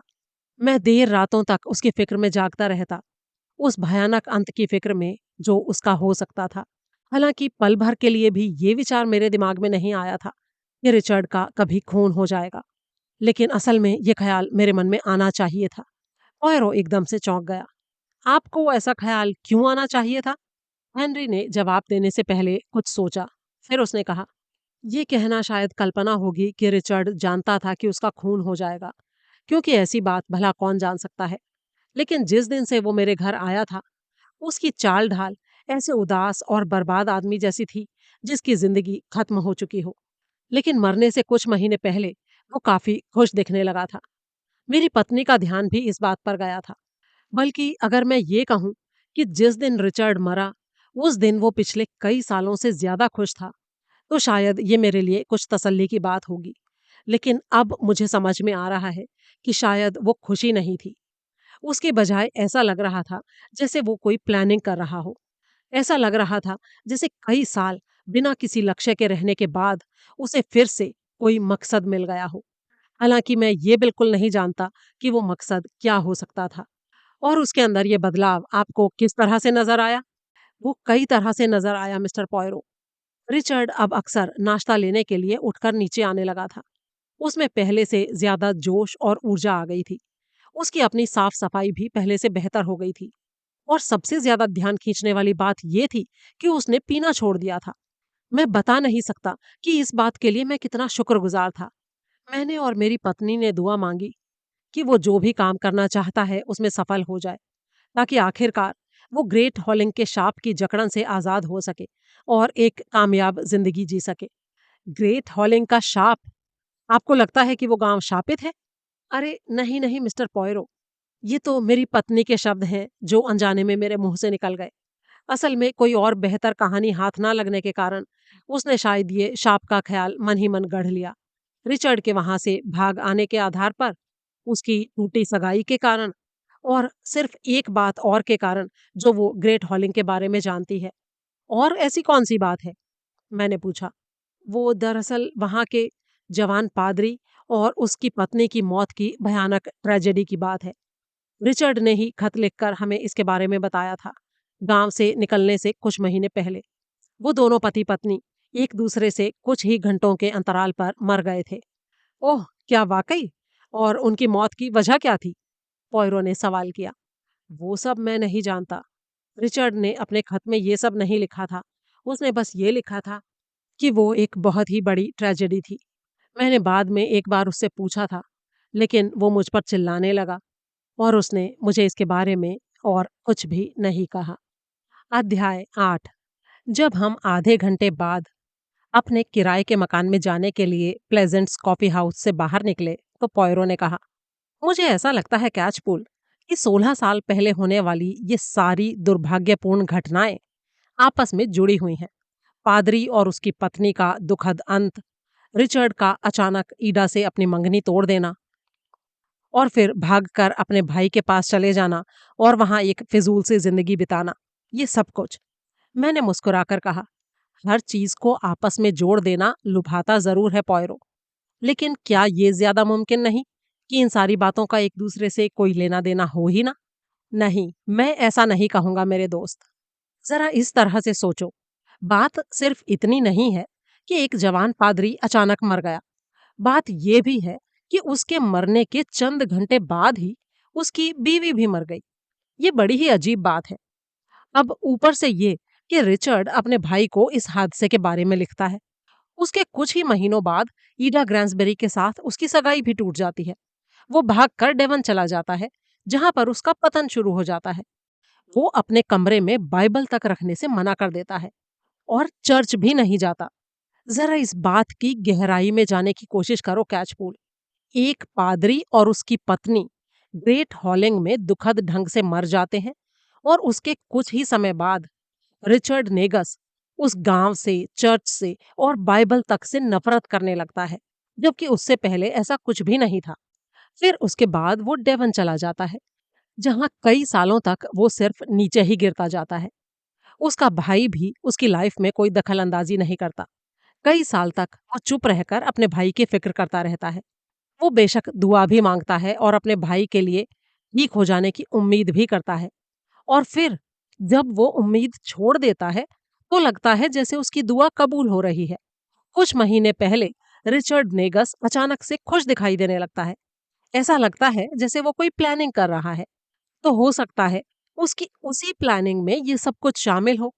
लंदन में ब्लॉक्सम होटल में 3 कमरे बुक करना, जिनमें से एक उसके खुद के लिए था और 2 ऐसी औरतों के लिए जिनको वो ग्रेट हॉलिंग के दिनों से जानता था। हम अच्छी तरह से जानते हैं कि ऐसा हुआ है, और कल रात वो ब्लॉक्सम होटल में मरा हुआ पाया जाता है, मुंह में एक अक्षरों वाले कफलिंक के साथ, अपनी पुरानी मंगेतर ईडा ग्रैंसबेरी के पास और हैरियट सिपल के पास, जो कि एक और गांव वाली थी जो उसकी पड़ोसन थी। और ऊपर से उन दोनों औरतों का खून भी उसी तरीके से हुआ है। अब जरा अपने आप से ये पूछो कैचपूल, कि ये जो सारा सिलसिला मैंने तुम्हारे सामने रखा है, उसमें सबसे पहली घटना क्या उस पादरी और उसकी बीवी की दुखद मौतें नहीं थी? हाँ ठीक है, सुनने में ये काफी ठीक दिखाई दे रहा है पॉयरो, लेकिन मैं अभी भी दावे के साथ कहता हूँ कि इनका कोई भी संबंध आपस में नहीं होना चाहिए। हमारे पास इसका कोई भी सबूत है ही नहीं। मेरी इस बात का पॉयरो ने कोई जवाब नहीं दिया। हम दोनों चुपचाप आगे बढ़ते रहे। अचानक मैंने पूछा, क्या तुमने कभी कोई शब्द पहेली हल की है पॉयरो? पता है, इस वक्त मैं एक पहेली हल करने की कोशिश कर रहा हूँ, और मैं उसे बना भी खुद ही रहा हूँ। मैंने एक बात देखी है पॉयरो, जो शब्द पहेली के संकेतों को हल करते टाइम होती है। ये बड़ी ही दिलचस्प है। मान लो कि हमारा क्लू है रसोई घर का बर्तन। 3 अक्षर का ये शब्द है, और उसका पहला अक्षर है पी। तो बड़ी आसानी से ये सोचा जा सकता है कि शब्द होगा पॉट, क्योंकि उसमें 3 अक्षर हैं और वो पी से शुरू होता है। और फिर पॉट रसोई घर का बर्तन भी है। देखा तुमने? ये एग्जाम्पल तुम्हारे ज्यादा काम का नहीं है कैचपूल। जो तुम बता रहे हो, उस हालत में मैं पॉट और पैन दोनों को ही ठीक मानता। कोई बेवकूफ ही होगा जो इनमें से किसी एक को चुनेगा, जबकि दोनों बराबर सही बैठते हैं। अच्छा ठीक है, अब मैं तुम्हें एक दूसरा अनुमान बताता हूँ। रिचर्ड नेगस ने चर्च जाने से या अपने कमरे में बाइबल रखने से इनकार कर दिया, क्योंकि ग्रेट हॉलिंग में उसके साथ जो भी बुरा हुआ, उससे उसके विश्वास को ठेस लगी। और हो सकता है कि इसका पादरी और उसकी पत्नी की मौतों से कोई सरोकार ना हो। अपने को तकलीफ में पाकर ये सोचने वाला रिचर्ड पहला इंसान नहीं होगा कि क्या भगवान उसे भी उतना ही प्यार करता है जितना बाकी सब लोगों को। तकलीफ में पड़ा हर आदमी इसी तरीके से सोचता है पॉयरो, समझे तुम? मेरी ये बात सुनकर पॉयरो थोड़ा नाराज दिखाई दिया। तो तुम्हारे कहने का मतलब ये है कि हमें यूं दर्दनाक ढंग से मरे पादरी और उसकी पत्नी को भूल जाना चाहिए, और हमें जेनी को भी भूल जाना चाहिए, इसी वजह से, क्योंकि तुम्हें यह लगता है कि उसका इस केस से कोई संबंध नहीं है। अरे मैं तुमसे कुछ भी भूलने के लिए नहीं कह रहा हूं, मैं सिर्फ ये कह रहा हूं। तुम अपनी बात रहने ही दो कैचपूल। मैं तुम्हें बताता हूं कि सही कदम क्या होगा। तुम्हें ग्रेट हॉलिंग जरूर जाना चाहिए। हैरियट सिपल और ईडा ग्रैंसबेरी महज किसी पहेली के टुकड़े नहीं हैं। वो सिर्फ कोई चीजें नहीं हैं जिनको हम इधर से उधर खिसका दें किसी ढांचे में फिट करने के लिए। वो जीते जागते इंसान थे, और उनके कत्ल किए गए हैं बेरहमी से। इसलिए तुम्हें उस गांव में जरूर जाना चाहिए जहां ये सब लोग रहते थे, और पता करना चाहिए कि वे लोग कौन थे। मुझे जाना चाहिए? तुम्हारा मतलब है हम दोनों को? नहीं, पॉयरो लंदन में ही रुकेगा। वहां सिर्फ तुम जाओगे। आगे बढ़ने के लिए मुझे सिर्फ अपने दिमाग को हिलाने की जरूरत है, शरीर को नहीं। इसलिए तुम वहां जाओगे और मुझे अपने सफर की पूरी रिपोर्ट दोगे। मेरे लिए उतना ही काफी रहेगा। अपने साथ नामों की 2 लिस्ट लेकर जाना। ब्लॉक्सम होटल में बुधवार और गुरुवार को रुकने वाले मेहमानों के नाम, और ब्लॉक्सम के स्टाफ के लोगों के नाम। वहां जाकर ये पता करना कि क्या उस कमबख्त गांव में कोई भी इनमें से किसी भी नाम को पहचानता है। जेनी और पीआईजे के बारे में भी पूछताछ करना। और ध्यान रहे कि तब तक वापस मत आना जब तक 1913 में हुई पादरी और उसकी पत्नी की मौत के बारे में पूरी कहानी पता ना कर लो। फिलहाल के लिए हम मिसेस ब्लांच एंसवर्थ के घर चलते हैं, और वहां पर अपने ख्यालों को सही तरतीब में लगाते हैं, ताकि तुम बिना पूरी तैयारी किए हुए ग्रेट हॉलिंग ना पहुंच जाओ। इस पूरी तैयारी का मतलब मुझे घर पहुंचने के बाद पता चला। अपने फायरप्लेस के पास बैठकर पॉयरो ने बोलना शुरू किया, और मुझे उन सारी चीजों को लिखने के लिए कहा। मैंने इससे पहले और इसके बाद भी कभी किसी को इतने तरतीब से बोलते हुए नहीं सुना था। मैंने बीच में शिकायत करने की भी कोशिश की कि वो मुझे कई ऐसी बातें लिखवा रहा था जिनको मैं पहले से अच्छी तरह जानता था, और इसका नतीजा ये हुआ कि मुझे आधे घंटे का एक लंबा चौड़ा लेक्चर सुनना पड़ा। पॉयरो के हिसाब से मेरा दिमाग एक पिन कुशन जैसा है और इसीलिए ऐसे दिमाग से सब कुछ याद रखने की उम्मीद कतई नहीं की जा सकती और इसीलिए मुझे सारी चीजों को लिखने की जरूरत थी। फिर उसके बाद उसने मुझे उन सारी चीजों को लिखवाया जिनको हम अभी तक जानते नहीं थे, लेकिन जानने की उम्मीद कर रहे थे। अब यहाँ पर एक बात से मैं इनकार नहीं कर सकता। जब एक बार मैंने ये सब कुछ लिख लिया और उसे चेक भी कर लिया, तो मुझे ऐसा महसूस हुआ कि अब मुझे सारी बातें ज्यादा साफ तरीके से समझ आ रही थी। सारा काम हो जाने के बाद मैंने अपने पेन को बंद करके नीचे रख दिया। पोयरो मुस्कुराकर बोला, याद है कैचपूल, तुमने होटल में एक मजाक किया था सारे मारे जाने वालों के होटल में बुधवार को आ जाने के बारे में। तुमने कहा था ऐसा लगता है जैसे उन्हें अपने आप को कत्ल करवाने के लिए पेश करने का बुलावा मिला था, जिसमें कहा गया था मेहरबानी करके एक दिन पहले आ जाना ताकि गुरुवार का पूरा दिन पूरी तरह से तुम्हें कत्ल करने में लगाया जा सके। तुम्हारा ये मजाक इस बात पर टिका था कि कत्ल हो जाने का काम एक दिन के लिए काफी है। सफर करके गांव को पार करना और उसी दिन कत्ल हो जाना किसी के लिए भी थोड़ा ज्यादा हो जाता और कातिल अपने शिकारों से बेकार की मेहनत नहीं करवाना चाहता। कितनी अजीब बात है। और तुम्हारी इसी अजीब बात ने मुझे सोचने पर मजबूर कर दिया था। अब कोई भी कातिल कभी भी उन लोगों के बारे में या उनकी सहूलियत के बारे में नहीं सोचता जिनको वो मार देना चाहता है। तो फिर इस कातिल ने उन तीनों को बुधवार की रात को ही क्यों नहीं मार दिया? अरे हो सकता है वो बुधवार को कहीं बिजी रहा हो, मैंने कहा। तो फिर शिकारों के गुरुवार सुबह या दोपहर को होटल में पहुंचने का इंतजाम क्यों नहीं किया गया, बजाय बुधवार की सुबह और दोपहर के? तब भी तो कातिल उनको उसी वक्त मार सकता था, यानी शाम को 7:15 और 8:10 के बीच, जिस टाइम उसने उनको मारा। मैंने अपनी सहनशीलता बनाए रखने की पूरी पूरी कोशिश की।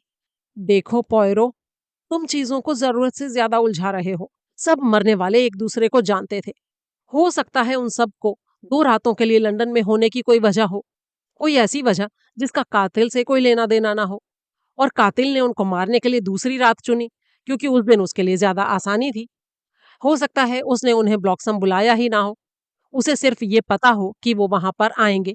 अच्छा चलो छोड़ो, ये थोड़ी नासमझी वाली बात है। नहीं नहीं, कहो तुम क्या कह रहे थे, मैं तुम्हारी नासमझी वाली बात भी सुनना चाहता हूँ। पॉयरो ने जैसे ऑर्डर दिया। मैं बस ये कह रहा था पॉयरो कि अगर एक खूनी पूरी होशियारी के साथ कत्ल करने की प्लानिंग बना रहा था, तो वो उसी दिन कत्ल करने की प्लान नहीं बनाएगा जिस दिन वो सफर करके आने वाले थे। कहीं उनकी ट्रेन लेट हो जाए तो, या फिर एक बात ये भी हो सकती है कि शायद कातिल को भी ग्रेट हॉलिंग से ही या फिर कहीं और से सफर करके लंदन आना पड़ा हो, और हो सकता है वो एक लंबा थकाने वाला सफर करके उसी दिन 3 खून ना करना चाहता हो। अच्छा ठीक है कैचपूल, अगर ऐसा था भी तो भी तो शिकार गुरुवार को आ सकते थे, लेकिन नहीं आए। हम जानते हैं कि वो एक दिन पहले पहुंचे बुधवार को। इसीलिए मैं ये सोच रहा हूं कि क्या ऐसा कुछ होना था जिसमें कातिल और मरने वाले सब शामिल थे कत्ल किए जाने से पहले।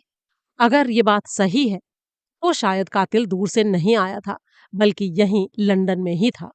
हाँ हो सकता है पॉयरो, लेकिन फिलहाल के लिए बात बस इतनी सी है कि हमें बिल्कुल नहीं पता है कि क्या हुआ था, क्यों हुआ था और कैसे हुआ था। और हाँ पॉयरो, मुझे तुम्हें एक बात और बतानी है, हालांकि मैं जानता हूं कि सुनकर तुम्हें अच्छा नहीं लगेगा। उन अक्षरों वाले कफलिंग्स के बारे में तुमने हेनरी नेगस से PIJ के बारे में पूछा था। मुझे नहीं लगता कि वो उस आदमी के नाम के पहले अक्षर हैं, यानी इनिशियल्स हैं। जो कोई भी वो है उन कफलिंग्स का मालिक, मेरे ख्याल से उसके नाम के पहले अक्षर हैं PJI। ये देखो, कहकर मैंने कागज के एक टुकड़े पर वो मोनोग्राम बना दिया, जितना मुझे याद था करीबन उसी तरह से जैसे कि वो उन कफलिंग्स पर बना हुआ था।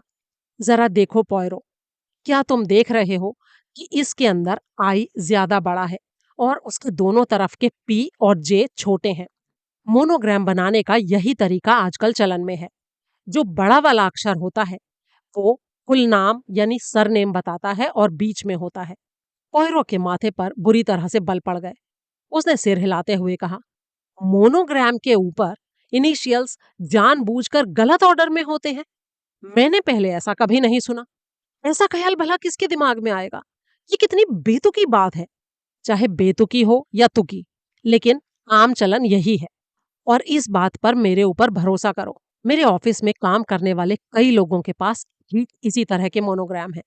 उफ, ये बात तो यकीन करने लायक नहीं है बिल्कुल भी। क्या तुम अंग्रेजों को कायदे का जरा भी एहसास नहीं होता? पॉयरो, जो भी है, जब हम ग्रेट हॉलिंग जाएंगे तो वहां हमें पीजेआई के बारे में पूछना होगा, पीआईजे के बारे में नहीं। समझे तुम? ये मेरी तरफ से पॉयरो को अपने साथ ले जाने की एक हल्की सी कोशिश थी, जिसे पॉयरो ने तुरंत भांप लिया। वो फुर्ती से बोला, पॉयरो तो लंदन में ही रहेगा। ग्रेट हॉलिंग तो तुम ही जाओगे मेरे दोस्त। समझे तुम? चाहे तुम कुछ भी कर लो, पॉयरो वहां नहीं जाने वाला। अध्याय 9। अगले सोमवार की सुबह ही मैं ग्रेट हॉलिंग के लिए चल पड़ा, जैसा कि मुझे कहा गया था। मुझे बताया गया था कि मैं किंग्स हेड इन यानी किंग्स हेड नाम की सराय को देख पाने में नाकाम नहीं हो सकूंगा, यानी कि वो मुझे आराम से मिल जाएगी। लेकिन फिर भी मैं उसे देख पाने में नाकाम रहा। किस्मत से एक चश्मे वाला नौजवान, जिसकी नाक पर चकत्तों की भरमार थी और बगल में अखबार दबा था, पास ही में मदद के लिए मिल गया। वो मेरे पीछे से निकलकर मुझे चौंकाता हुआ सामने आया। तुम यहाँ खो गए हो, है ना? हाँ, शायद। असल में मैं किंग्स हेड सराय को ढूंढ रहा हूँ, मैंने कहा। हाँ, मुझे लगा ही था तुम्हारा ये बक्सा वक्सा देखकर। यानी तुम यहाँ के रहने वाले नहीं हो। असल में क्या है, इस सड़क से देखने पर किंग्स हेड एक घर जैसा ही लगता है। इसीलिए आप उसके ऊपर ध्यान ही नहीं देते, जब तक कि आप उस गली में ना जाएं। वो देखो, दिखा वहां, वहां तक चले जाओ, फिर दाएं मुड़ना, और फिर तुमको साइन बोर्ड भी दिख जाएगा और अंदर जाने का रास्ता भी। अच्छा, वैसे तुम हो कहाँ से? मैं लंदन से आया हूँ। हाँ, मैं तो कभी लंदन नहीं गया। वैसे हमारे इलाके में क्या काम लेकर आया है तुमको? देखो भाई, जरा मेरी बात का बुरा मत मानना, और मुझे वाकई तुमसे बात करके खुशी होगी, लेकिन पहले मैं जरा सेटल तो हो जाऊं। अभी लंबे सफर से आया हूँ। हाँ हाँ, जाओ, मैं तुम्हें रोकूंगा नहीं। उसके बाद वो अपने रास्ते चला गया। किंग्स हेड सराय का मालिक था मिस्टर मीकिन, जो देखने में 50-60 साल का लगता था और जिसके छितरे हुए सफेद बाल थे। उनके बीच से उसके कानों के गुलाबी किनारे बाहर निकले हुए थे। वो भी लंदन के बारे में बात करने में दिलचस्पी रखता था। उसने कहा, अगर तुमको मेरा ये पूछना बुरा ना लगे, तो प्लीज बताओ, क्या तुम लंदन में ही पैदा हुए थे? अब वहां कितने लोग रहते हैं? वहां की आबादी कितनी है? क्या वहां बहुत गंदगी है? मेरी आंटी एक बार वहां गई थी। उसने बताया था कि लंदन बड़ा ही गंदा है, लेकिन फिर भी मैं हमेशा से वहां जाना चाहता हूँ। अच्छा, क्या लंदन में हर किसी के पास अपनी गाड़ी होती है? मुझे इस बात से थोड़ी राहत थी कि उसकी बकबक के बहाव के बीच में मेरे लिए जवाब देने का कहीं मौका ही नहीं था। लेकिन जब उसने मेरे काम के बारे में पूछा, यानी कि मैं ग्रेट हॉलिंग किस लिए आया हूँ, तो मेरी किस्मत ने मेरा साथ छोड़ दिया। अब मेरे पास जवाब देने के अलावा और कोई चारा नहीं था। मैं पुलिस वाला हूँ, स्कॉटलैंड यार्ड से। पुलिस वाला? ओह! वो जबरदस्ती मुस्कुराता तो रहा, लेकिन अब वो मुझे बिल्कुल अलग नजरों से देख रहा था। तुम पुलिस वाले हो? लेकिन यहाँ कोई पुलिस वाला क्यों आएगा? वो भी लंदन से? अब चूंकि वो ये सब बातें जैसे अपने आप से ही कर रहा था, इसलिए मैंने भी उसकी बातों का कोई जवाब नहीं दिया। घुमावदार सीढ़ियों से मेरे बक्से ऊपर ले जाते हुए वो 3 बार रुक कर मुझे देखने के लिए मुड़ा। जो कमरा उसने मुझे दिया, वो करीब करीब खाली और ठंडा था। वहां पर बस एक पलंग था और लकड़ी की एक बड़ी सी अलमारी। मीकिन ने वो दोनों चीजें मुझे इस तरह से दिखाई, मानो उन्हें मुझे देकर मेरे ऊपर कोई बड़ा एहसान कर रहा हो। मैंने मिलीजुली हैरानी और खुशी सही मात्रा में दिखाने की कोशिश की, और फिर क्योंकि मैं जानता था कि मुझे कभी ना कभी ऐसा करना ही पड़ेगा, इसलिए मैंने उसे ग्रेट हॉलिंग में अपने असली मकसद के बारे में बता दिया, इस उम्मीद में कि इससे उसे तसल्ली हो जाएगी और इसके बाद वो मुझे कम भेदती हुई नजरों से देखेगा। मैंने उसे ब्लॉक्सम होटल के कत्लों के बारे में बता दिया। सुनते सुनते उसका चेहरा कुछ अजीब सा हो गया। ऐसा लगा जैसे वो ना हंसने की कोशिश कर रहा था। तुम्हारा कहना है कि कत्ल हो गए लंदन के एक महंगे होटल में? ये हुई कोई बात? मिसेस सिपल और मिस ग्रांसबेरी का कत्ल हो गया, और मिस्टर नेगस का भी। तो तुम उन्हें जानते थे? हाँ, जानता था। मेरे ख्याल से वो तुम्हारे दोस्त तो नहीं होंगे। नहीं, दोस्त नहीं थे, लेकिन दुश्मन भी नहीं थे। असल में अगर आपको एक सराय चलानी होती है, तो यही सबसे अच्छा तरीका होता है, क्योंकि दोस्त और दुश्मन आपको मुश्किल में फंसा देते हैं। इसीलिए मैं ना किसी से दोस्ती करता हूँ और ना दुश्मनी। लेकिन लगता है कि मिसेस सिपल और मिस ग्रांसबेरी मुसीबत में फंस गई, और मिस्टर नेगस भी। ये मुझे उसकी आवाज में क्या सुनाई दे रहा था, बोलने में शब्दों पर वो अजीब सा जोर, और शायद थोड़ा मजा भी। माफ कीजिएगा मिस्टर मेकिन, लेकिन क्या ये सिर्फ मेरी कल्पना है, या फिर वाकई आपको इन तीनों मौतों के बारे में सुनकर खुशी हो रही है? मैंने पूछा। अरे ऐसा कुछ नहीं है मिस्टर कैचपूल, आप कल्पना ही कर रहे हैं। बस आपने मुझे एक खबर सुनाई और मैंने उसमें दिलचस्पी ली, इतनी सी बात है। कोई और मेहमान ऐसी बात करता तो मैं उसमें भी ऐसी ही दिलचस्पी लेता। ठीक है, मुझे मेरे कमरे तक पहुंचाने के लिए शुक्रिया। अब तुम जा सकते हो। अरे, मुझे तो लगा था आप अभी मुझसे और बहुत सारे सवाल पूछेंगे। ये जो सराय है किंग्स हेड, 1911 से मेरे पास है। पूछताछ करने के लिए आपको मुझसे बेहतर और कोई नहीं मिलेगा। हाँ हाँ, मैं पूछताछ करूंगा। बस मैं जरा अपना सामान खोल लूं और कुछ खाकर थोड़ी देर आराम कर लूं। और हाँ, एक बात और मिस्टर मेकिन, मैंने जो कुछ भी तुम्हें बताया है, अगर वो तुम किसी और को नहीं बताओगे तो बड़ी मेहरबानी होगी। ये बात बहुत ही इम्पोर्टेंट है। क्या ये राज है? नहीं, राज बिल्कुल भी नहीं है, लेकिन मैं खुद लोगों को इस बात को बताना चाहूंगा। ओह, समझा। यानी आप पूछताछ करेंगे, है ना?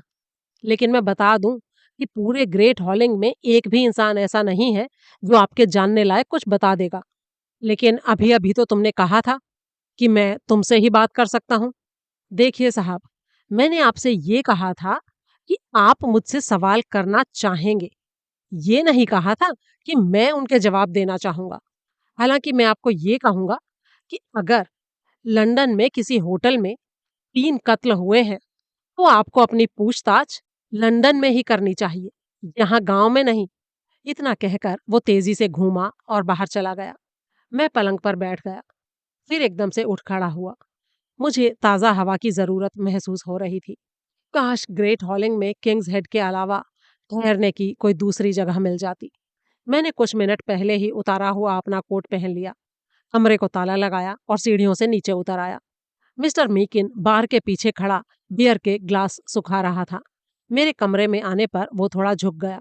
एक कोने में भरे और खाली गिलासों से लदी एक मेज पर 2 आदमी बैठे थे, जो नशे में पूरी तरह से धुत थे। इन पक्के पियक्कड़ों में से एक एक बूढ़ा जर्जर बौने जैसा आदमी था, सफेद दाढ़ी वाला, जिसे देखकर सेंटा क्लॉज की याद आती थी। दूसरा वाला अच्छा खासा तगड़ा चौड़े जबड़ों वाला था। वो 20 से ऊपर का नहीं होगा। वो बूढ़े आदमी से बात करने की कोशिश कर रहा था, लेकिन शराब के कारण साफ साफ बोल नहीं पा रहा था। मीकिन ने मुझसे पूछा, आप कुछ पीना चाहेंगे मिस्टर कैचपूल?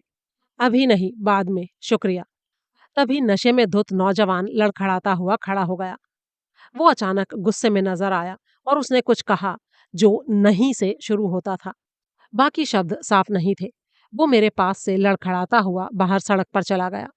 बूढ़े ने अपनी बाह ऊपर उठाई, जिसमें उसे 10 सेकंड लग गए, जब तक उसकी उंगलियां सीधी मेरी तरफ नहीं हो गईं। फिर वो बोला, सुनो, तुम यहाँ आकर बैठ जाओ, इस कुर्सी पर, मेरी बगल में। आम हालत में मैं उसकी इस बात पर ध्यान भी नहीं देता, लेकिन फिलहाल मैं चुपचाप उस कुर्सी पर जाकर बैठ गया, क्योंकि मुझे लोगों से बात करने की जरूरत थी। मैंने उससे कहा, असल में मैं अभी गांव घूमने के लिए जा रहा था, लेकिन अरे उसके लिए बाद में बहुत टाइम होगा। अभी तुम यहाँ आकर बैठो, मुझे तुमसे बात करनी है। तुम लंदन के पुलिस वाले हो ना? मैंने थोड़े गुस्से से मिकिन की तरफ देखा। मैंने तुमसे 10 मिनट पहले ही कहा था कि इस बारे में किसी को बताना मत। मैंने किसी से एक भी शब्द नहीं कहा। मिकिन ने बड़ी ही ढिठाई से वहीं खड़े खड़े जवाब दिया। अच्छा, तो अगर नहीं कहा तो इस आदमी को कैसे पता चला कि मैं लंदन का पुलिस वाला हूँ? गांव में और तो कोई जानता नहीं है कि मैं कौन हूँ। आपको यूं किसी भी नतीजे पर कूदकर नहीं पहुंच जाना चाहिए मिस्टर कैचपूल। मैंने आपके बारे में किसी से भी एक भी लफ्ज नहीं कहा है, समझे?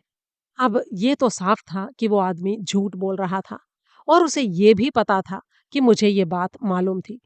लेकिन उसे किसी भी बात की जरा भी परवाह नहीं थी। हार कर मैंने उस बूढ़े से बातचीत करनी शुरू की।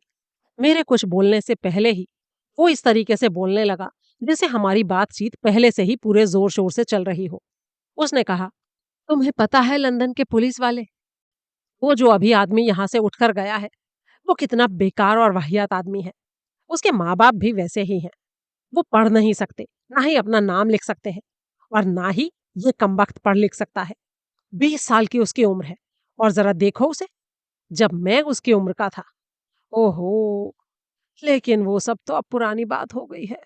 बहुत पुराना जमाना था। जवानी में मैं बढ़िया से बढ़िया जो कर सकता था मैंने किया। लेकिन कुछ लोग भगवान के दिए आशीर्वाद बेकार में गंवा देते हैं। उन्हें एहसास ही नहीं होता कि वो भी कभी कोई अच्छा काम कर सकते हैं और इसीलिए कुछ करने की कोशिश ही नहीं करते। लेकिन मैंने तो बड़े बड़े काम किए हैं। अच्छा, क्या बड़े बड़े काम किए हैं तुमने? मैंने पूछा। अरे मैंने कोशिश की है और उम्मीद से बहुत ज्यादा कामयाब भी हुआ। लेकिन वो सब बहुत पहले हुआ था। सपने देखने से किसी आदमी को कुछ नहीं मिलता और जो सपने सबसे अहम होते हैं वो कभी पूरे नहीं होते। जब मैं छोटी उम्र का था तो मुझे ये पता नहीं था, लेकिन अच्छी बात है नहीं पता था। वैसे तुम्हारा क्या भले आदमी, तुम्हारी महान कामयाबी क्या होगी? हैरियट सिपल, ईडा ग्रैंसबरी और रिचर्ड नेगस के कत्लों को हल करना? वैसे मैं तुम्हें बता दूं कि मैं नेगस को जानता नहीं था, हालांकि मैंने उसे एक दो बार देखा जरूर था। मेरे गांव में आने के कुछ टाइम बाद ही वो यहाँ से चला गया था। एक आदमी आता है, दूसरा चला जाता है और दोनों एक ही वजह से, दोनों ही दिलों पर बोझ लिए हुए। कैसी वजह से? मैंने पूछा। बूढ़े बौने ने एक ही बार में तेजी से अपने गले में ढेर सारी शराब उतार ली। फिर बोला, वो कभी इससे उबर नहीं पाई। अरे कौन किससे नहीं उबर पाई? क्या तुम्हारा मतलब ये है कि ईडा ग्रैंसबरी रिचर्ड नेगस के यहाँ से चले जाने से नहीं उबर पाई? अपने पति को खो देना, लोग तो यही कहते हैं। लोग कहते हैं कि जवानी में ही उसको खो देने की वजह से ही वो वैसी बन गई थी जैसी वो थी। लेकिन मैं तो कहता हूँ कि ये एक कमजोर बहाना है। जो लड़का अभी यहाँ बैठा था उससे ज्यादा बड़ा थोड़ी था वो, मरने के लिए बहुत छोटा। ऐसी बातों का कोई अंत नहीं। एक मिनट, जब आप ये कह रहे हैं कि उसे वैसा बना दिया जैसी वो थी, तो इस बात से आपका क्या मतलब है? क्या आप थोड़ा खोलकर मुझे बता सकते हैं?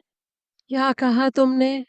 हाँ, किसी भी मर्द या औरत को सपने देखने से कुछ नहीं मिलता और मुझे खुशी है कि जब मुझे ये बात समझ में आई तो मैं बड़ा हो चुका था। एक मिनट मिस्टर, माफ कीजिएगा, लेकिन मुझे आपकी बातें समझ में नहीं आ रही हैं। क्या आप ये कह रहे हैं कि हैरियट सिपल ने छोटी उम्र में ही अपने पति को खो दिया और बेवा हो जाने ने उसे ऐसा बना दिया? मेरी ये बात पूरी होने से पहले ही बूढ़े ने रोना शुरू कर दिया। मैं घबरा गया। वो यहाँ आई ही क्यों? उसको पति मिल सकता था, बच्चे, अपना घर और एक खुशहाल जिंदगी। फिर वो क्यों आई यहाँ? अरे कौन क्यों आई? किसको क्या मिल सकता था? क्या हैरियट सेपल को? अगर उसने माफ ना किए जाने लायक एक झूठ ना बोला होता तो सब ठीक हो जाता। सारी मुसीबत तो वहीं से शुरू हुई। और क्या कहा तुमने? अरे नहीं नहीं, हैरियट सिपल का तो पति था जॉर्ज। वो मर गया जवानी में ही। बड़ी खराब बीमारी थी।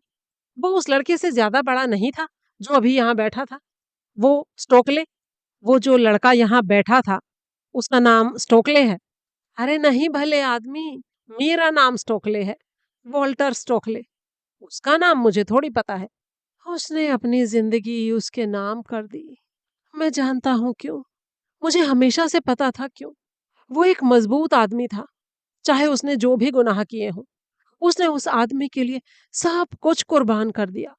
सर, मैं आपकी एक भी बात समझ नहीं पा रहा हूँ। क्या जो नौजवान अभी अभी यहाँ था उसके लिए?